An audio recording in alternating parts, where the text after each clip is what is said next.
Hello everyone, welcome to Vedashree classes.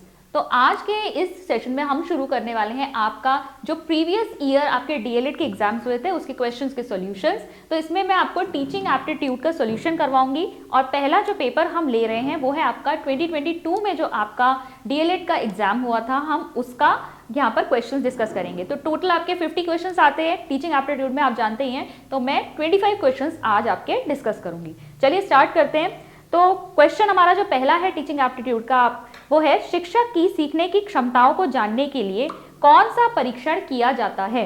अभिक्षमता परीक्षण, मनोवृत्ति परीक्षण, उपलब्धि परीक्षण या दार्शनिक परीक्षण? तो यहाँ पर आपका सही ऑप्शन क्या है? अभिक्षमता परीक्षण। तो आप लोग देख ही रहे हैं कि यहाँ पे जो टीचिंग एप्टीट्यूड जो आप लोगों का भी यहाँ पर चेक हो रहा है वो क्या है? आपकी अभिक्षमता परीक्षण। अगले क्वेश्चन पे चलेंगे। उच्च बौद्धिक क्षमता के लोग अध्यापन में तभी आते हैं जब वे दूसरा कोई व्यवसाय नहीं पाते हैं, कम काम करना चाहते हैं, ट्यूशन द्वारा अधिक धन कमाना चाहते हैं या शिक्षक जैसा चुनौती भरा जीवन बिताना चाहते हैं। तो इसमें आपका सही ऑप्शन होगा डी ऑप्शन, शिक्षक जैसा चुनौती भरा जीवन बिताना चाहते हैं। क्वेश्चन नंबर 3 पे चलेंगे। शिक्षक छात्र के लिए पिता की स्थिति में होता है, माता की स्थिति में होता है, मित्र व हितैषी की स्थिति में होता है या उपरोक्त सभी? तो शिक्षक जो है बच्चों के लिए हमेशा मित्र व हितैषी की स्थिति में होता है। ठीक है, हमारा एनसीईआरटी टीचर को क्या बताता है? Friend, philosopher and guide. ठीक है, फ्रेंड और गाइड है वो बच्चों के लिए। अगले क्वेश्चन पे चलेंगे। विद्यालय से छात्रों के भागने का कारण है रुचिकर कक्षा शिक्षण ना होना, छात्रों की शिक्षा में रुचि ना होना, छात्रों को दंड ना देना या अध्यापकों का समस्या के प्रति उदासीन होना। तो देखिए, अगर विद्यालय में बच्चे की रुचि नहीं है, बच्चा जो है नहीं आना चाहता या विद्यालय से भाग रहा है, तो इसमें किसका दोष है? यहाँ पर अध्यापक जो है इन समस्याओं के प्रति क्या है? उदासीन है। फिर देखिए क्वेश्चन नंबर 155 यहाँ पर जो दिख रहा है आपको, कक्षा में तिरस्कृत बालक का संभावित व्यवहार होगा क्रोधपूर्ण, उत्साही, नकारात्मक, भगोड़े जैसा।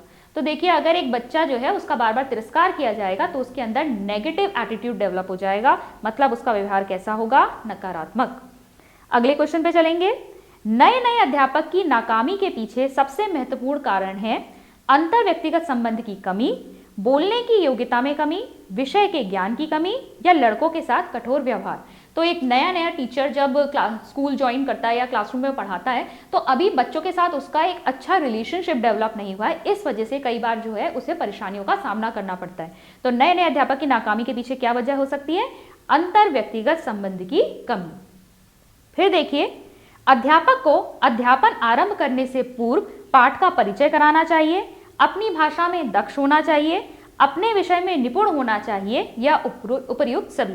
तो देखिए, अध्यापक के साथ ये सारी ही जो क्वालिटीज है वो जोड़ी जा सकती हैं। यहाँ पर ये सभी क्वालिटीज ऐसी हैं जो एक अध्यापक के अंदर होनी चाहिए। तो यहाँ पे ऑप्शन आपका सही क्या है?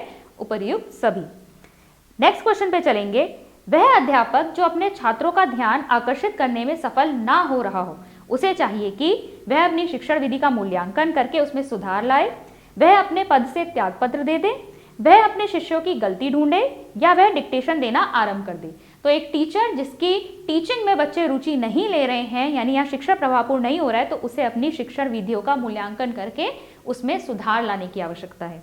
फिर नेक्स्ट क्वेश्चन पे चलेंगे।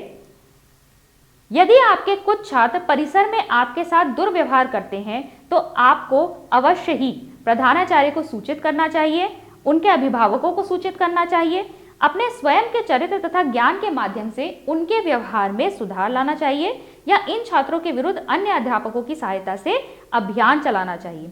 तो देखिए, हमें किसी भी बच्चे के अंदर सुधार लाना है तो हमें क्या करना पड़ेगा? अपने स्वयं के चरित्र और ज्ञान के द्वारा हमें उन बच्चों के व्यवहार में सुधार लाना होगा। नेक्स्ट क्वेश्चन करेंगे। यदि कोई छात्र कक्षा में बेहोश हो जाता है तो आप सबसे पहले क्या करेंगे?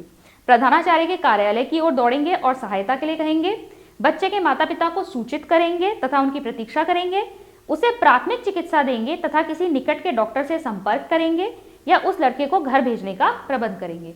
तो देखिए, अगर हमारे सामने इस तरह की कोई समस्या आती है किसी भी टीचर के सामने, तो उसे क्या करना चाहिए? प्राथमिक चिकित्सा देंगे और किसी निकट के डॉक्टर से संपर्क करेंगे। ठीक है। Next question. छात्र पाठ में तभी रुचि लेंगे यदि अध्यापक उनके साथ मित्रता का व्यवहार करे, उन्हें जिस ज्ञान की आवश्यकता है वह दे, वीडियो कार्यक्रम के द्वारा पढ़ाए या उन्हें बताए कि वह सीखने के लिए आवश्यक है। तो इसमें सही उत्तर होगा उन्हें जिस ज्ञान की आवश्यकता है वह दे। ठीक है। क्वेश्चन नंबर नेक्स्ट आपका जो है, जब एक अध्यापक को विद्यार्थी द्वारा पूछे गए प्रश्न का सही उत्तर ना आए तो उसे क्या करना चाहिए?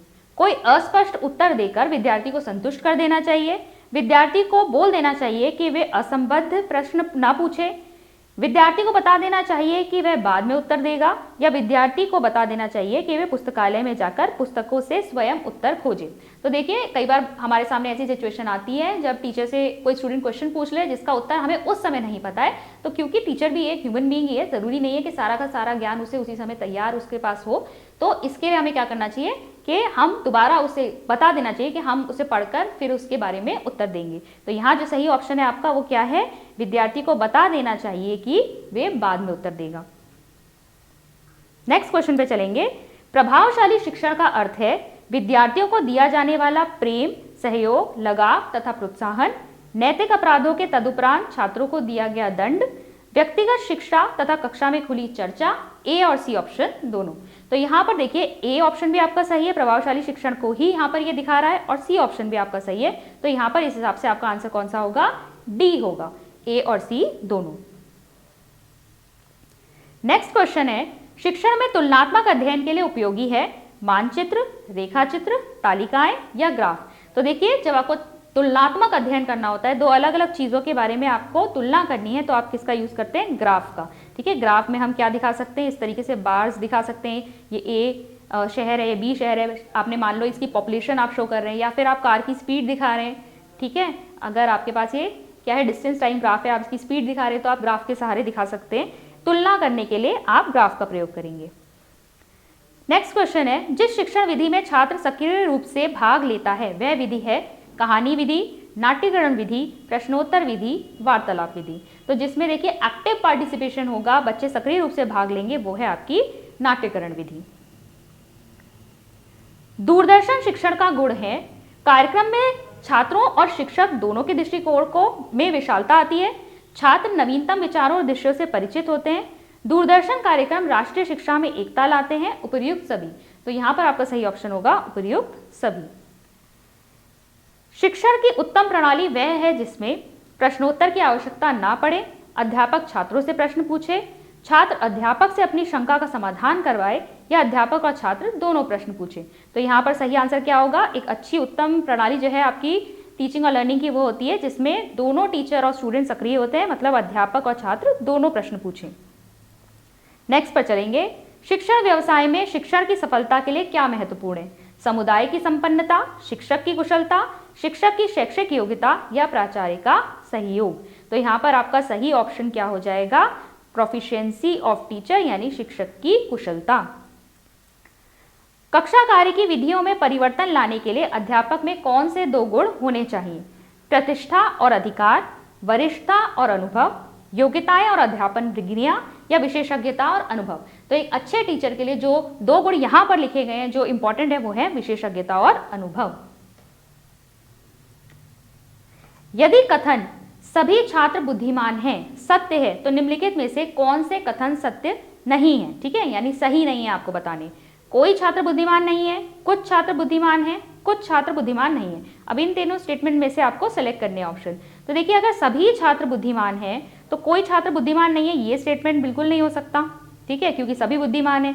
और कुछ छात्र बुद्धिमान नहीं, ये स्टेटमेंट भी नहीं हो सकता। तो आपका फर्स्ट और थर्ड ऑप्शन किस में आ रहा है? बी में। तो बी ऑप्शन आपका करेक्ट ऑप्शन होगा। नेक्स्ट क्वेश्चन पे चलेंगे। शिक्षक छात्र संबंधों के संदर्भ में निम्नलिखित में से कौन सी बात सही है? बहुत अनौपचारिक तथा निकट, केवल कक्षा कक्ष तक सीमित, सद्भावपूर्ण तथा सम्मानपूर्ण, उदासीन। तो देखिए टीचर और स्टूडेंट का जो रिलेशनशिप होता है वो कैसा होता है? हार्मनी और रिस्पेक्ट से भरा हुआ, यानी सद्भावपूर्ण तथा सम्मानपूर्ण। नेक्स्ट क्वेश्चन, एक सजीव कक्षा की स्थिति में यह हो सकता है कि समय समय पर हंसी के फव्वारे उड़े, संपूर्ण शांति रहे, छात्र शिक्षक वार्तालाप निरंतर हो, छात्रों में जोर जोर से वाद विवाद हो। तो इसकी बात हम कई क्वेश्चंस पे कर चुके हैं। एक अच्छी टीचिंग वही है जहां पर छात्र और शिक्षक दोनों सक्रिय हों। तो यहाँ पर सी ऑप्शन आपका करेक्ट ऑप्शन होगा। नेक्स्ट क्वेश्चन पे चलेंगे। यदि कोई अभिभावक अपने बालक की परीक्षा में किसी प्रकार का भेदभाव अथवा पक्षपात करने के लिए कहे तो अध्यापक को चाहिए कि उसकी सहायता करने का प्रयत्न करे, उससे कहे कि वह फिर कभी ऐसा ना कहे, नम्रता और दृढ़ता के साथ ऐसा करने से मना कर दे, कठोरता से उसे वहां से चले जाने के लिए कहे। तो ऐसी सिचुएशंस आ जाती हैं और ऐसे में हमें क्या करना होता है, नम्रता तथा दृढ़ता के साथ आपको पेरेंट्स को मना करना होगा ऐसा करने के लिए। फिर नेक्स्ट क्वेश्चन पे चलेंगे। एक छात्र यह जानना चाहता है कि क्या वह एक विशिष्ट रोजगार में अच्छा प्रदर्शन करेगा। इसका पूर्वानुमान लगाने के लिए निम्नलिखित में से किस उपकरण का प्रयोग किया जाएगा। अभिवृत्ति परीक्षण, अभियोगिता परीक्षण, बुद्धि परीक्षण या रुचि परीक्षण। तो इसमें आपका सही ऑप्शन क्या है, अभियोगिता परीक्षण। और लास्ट क्वेश्चन देखेंगे हम आज के सेशन का। एक स्कूल शिक्षक श्री पटेल ने अपने छात्रों की सहायता से एक पाठ्यक्रम प्रतिमान विकसित किया। आने वाले वर्षों में यह प्रतिमान इतना लोकप्रिय हो गया कि धीरे धीरे जनपदों, राज्य और देश के सभी स्कूलों ने इस प्रतिमान को लागू कर दिया। यह उदाहरण है प्रदर्शन प्रतिमान का, आधार प्रतिमान का, प्रशासनिक प्रतिमान का या प्रणाली विश्लेषण प्रतिमान का। तो ये है आपका ऑप्शन नंबर ए, प्रदर्शन प्रतिमान। तो देखिए ये हमने 25 क्वेश्चंस डिस्कस किए। आई होप आज की वीडियो आपको यूजफुल लगी होगी। मैं मिलती हूँ आपसे नेक्स्ट वीडियो में। Thank you.